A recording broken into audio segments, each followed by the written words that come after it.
7th graders. This may be the last vocabulary video of the year. Boo, R, hiss, terrible.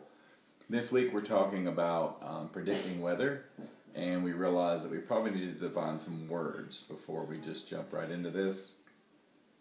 The first word is relative humidity. Relative humidity is a comparison.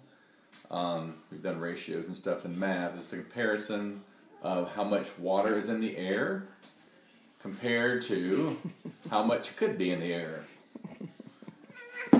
Higher temperatures hold more water than cold temperatures. Isn't that right, Bert? Clouds form when it's 100% humidity, 100% relative humidity, or higher. These clouds could be fog. Now, so that's relative humidity. It's based on the ratio between how much air it could hold versus how much, high five, how much it could be holding. Okay, so humidity is our next word. Humidity is just the amount of water vapor in the air. Pretty simple, humidity. We talked about that when we discussed maritime versus continental and other fun terms.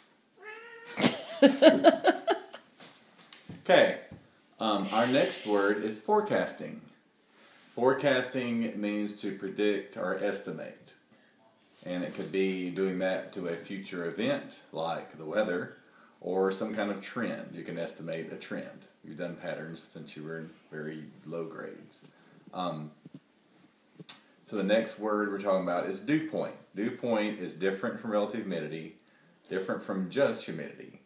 If somebody ever wants you to calculate dew point, just run away because it's really weird.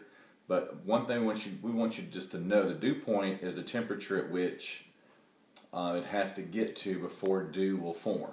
I'm sure you've seen dew on the grass, on the leaves, early in the morning when you wake up.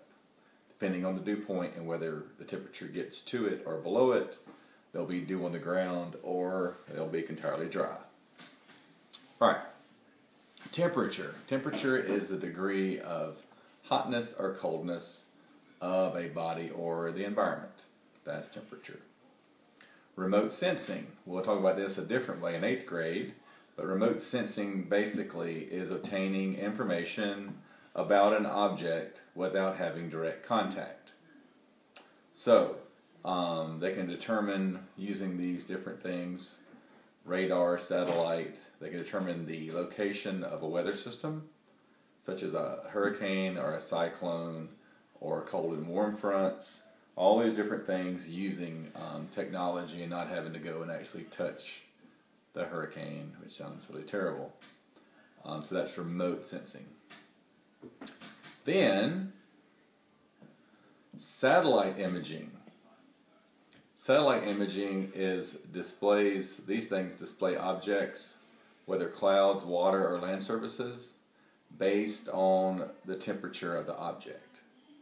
So that's how a satellite image works. Okay. Weather radar. Weather radar is a type of radar used to locate precipitation. They can calculate the motion of the precipitation, and they can also estimate what type of precipitation it is: rain, sleet, snow, etc.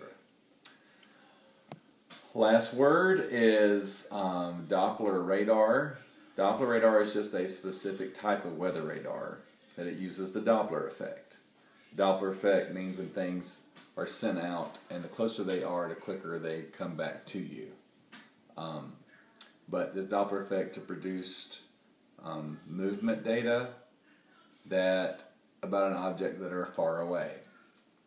So, it does this by bouncing a microwave signal off a desired target and analyze how the object's motion is changed with the frequency of the return signal. So they can tell how fast a front or a movement or something is going by continually send a signal, and the signal will come back. And if it comes back slower, it's farther away, and if it's getting closer, it will come back faster. So, that's the words for this week. Have fun predicting weather.